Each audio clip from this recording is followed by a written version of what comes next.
Assalamualaikum warahmatullahi wabarakatuh. Halo semuanya. Kali ini saya akan membahas kajian pendekatan mimetik pada novel Surat Kecil untuk Tuhan.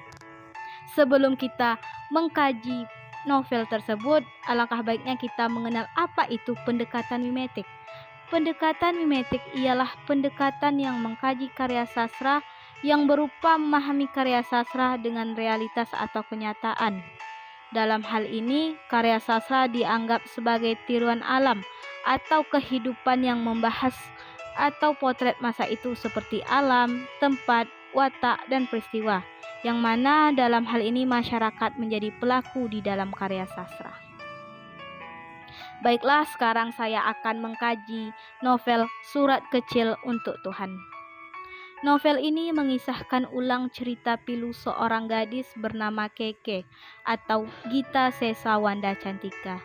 Ia terkena penyakit yang terbilang langka yang bernama rhabdomyosarcoma atau yang bahasa awam lebih kenal dengan nama kanker jaringan lunak. Keke sendiri merupakan pasien pertama di Indonesia yang terdeteksi terkena penyakit tersebut. Hal ini yang menjadikan kisahnya sangat menggugah. Keke divonis terjangkit penyakit tersebut di usia 13 tahun. Dan hanya dalam jangka waktu 5 hari saja, kanker jaringan lunak tersebut perlahan merubah wajah belia Keke. Ia menjadi seseorang yang tidak dikenali lagi sebab wajahnya menjadi sesuatu yang tak elok dipandang mata. Mungkin bagi anak-anak, wajah Keke akan terlihat seperti monster. Perjuangan Keke sempat berbuah manis, sebab tim dokter berhasil menyembuhkan penyakitnya. Hal ini menjadi sebuah prestasi tersendiri bagi dunia kedokteran di Indonesia yang pada saat itu dan menjadi buah bibir di negara lain. Banyak yang bertanya bagaimana bisa penyakit ganas tersebut ditaklukkan. Polemik tersebut akhirnya mendapat jawaban, sebab Keke hanya sembuh sementara. Beberapa saat setelah ia menjalani pengobatan, kanker ganas itu bertamu kembali dan sekali lagi menyerang tubuh dan semangatnya. Keke pun menyadari waktunya hidup tidak bisa diurus lagi dengan obat dan lain-lainnya. Benar saja, ia meninggal pada tanggal 26 Desember tahun 2006. Sebelum meninggal, ia sempat menuliskan surat. Surat kecil untuk Tuhan. Tuhan, andai aku bisa kembali, aku tidak ingin ada tangisan di dunia ini. Tuhan, andai aku bisa kembali, aku berharap tidak ada lagi hal yang sama terjadi padaku, terjadi pada orang lain. Tuhan, bolehkah aku menulis surat kecil untukmu? Tuhan, bolehkah aku memohon satu hal kecil untukmu? Tuhan, biarkanlah aku dapat melihat dengan mataku untuk memandang langit dan bulan setiap harinya. Tuhan, izinkanlah rambutku kembali tumbuh agar aku bisa menjadi wanita seutuhnya. Tuhan, bolehkah aku tersenyum lebih lama lagi agar aku bisa memberikan kebahagiaan kepada ayah dan sahabat-sahabatku. Tuhan, berilah aku kekuatan untuk menjadi dewasa agar aku bisa memberikan arti hidup kepada siapapun yang mengenalku. Tuhan, surat kecil ini adalah surat terakhir dalam hidupku. Andai aku bisa kembali ke dunia yang Kau berikan padaku. Nah, dari novel tersebut kita akan mengkaji pendekatan mimetik, yaitu pertama, realitas sosial dalam novel. Realitas nilai sosial yang tergambarkan dalam novel tersebut yaitu adanya sikap kekerabatan yang terjalin antar sesama teman. Berikut kutipan dalam novel tersebut. Aku mempunyai banyak sahabat, teman dari kakak kelas, teman dari ekstrakurikuler, bahkan teman kecilku yang kini sudah kuanggap sebagai saudaraku. Yang kedua, ada realitas pendidikan. Sikap hidup dalam novel Surat Kecil untuk Tuhan berupa nilai pendidikan. Sikap hidup lainnya adalah sikap semangatnya yang tak pernah putus. Hal ini dibuktikan pada kutipan, setiap pekerjaan yang dilakukan dengan tekun dan bersungguh-sungguh pasti akan membuahkan hasil yang memuaskan.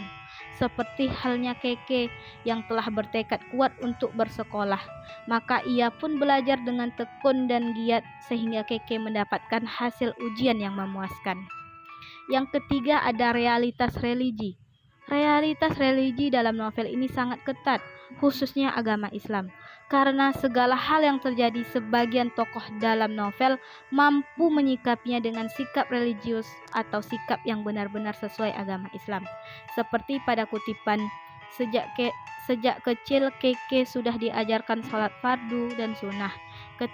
Ketika Keke yang saat itu menyadari bahwa semua yang terjadi adalah atas keinginan atau kehendak Tuhan, membuatnya lebih tenang dan ikhlas menerima semua yang terjadi. Keke merasakan hikmah atau kebenaran yang dirasakan begitu baik baginya. Yang keempat ada realitas kesehatan. Realitas kesehatan tersebut pasti ada. Nilai-nilai realitas kesehatan tersebut terdapat pada kutipan, semangatnya dalam kesembuhan sangat besar untuk melawan penyakitnya yang ganas tersebut.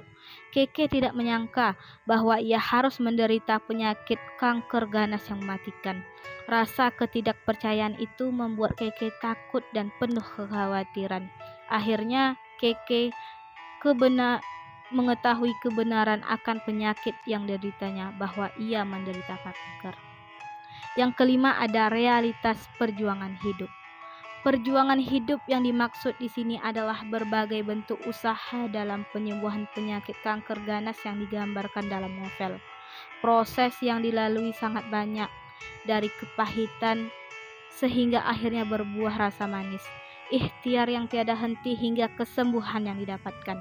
Usaha Keke melawan penyakit ganas tersebut sangat besar yang diawali dalam pengobatan alternatif. Realitas ini terdapat pada kutipan, aku, ayah, dan Pak Yus, kami berjalan menuju rumah kakek tua. Aku sendiri tidak tahu karena ayah tidak mengatakan apa-apa kepadaku. Setiba sampai di rumah kakek tua itu, kakek itu memberi pengobatan herbal kepadaku. Yang keenam ada realitas dengan dunia nyata. Realitas ini merupakan realitas yang terakhir dalam novel tersebut. Hubungan fenomena realitas dalam fiktif dengan dunia nyata, hampir 85% isi novel tersebut merupakan cerminan atas apa yang ada di dunia nyata.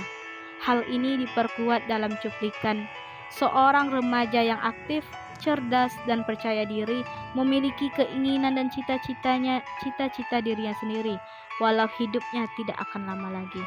Serta pada kutipan, ayah akan selalu setia berada di sampingku dan selalu menjagaku dalam keadaan saat ini, dan dukungan ayahku yang membuat aku semangat dalam menjalankan hari demi hari yang kulalui, sehingga obat-obatan apapun akan kuminum jika itu membuat diriku sembuh.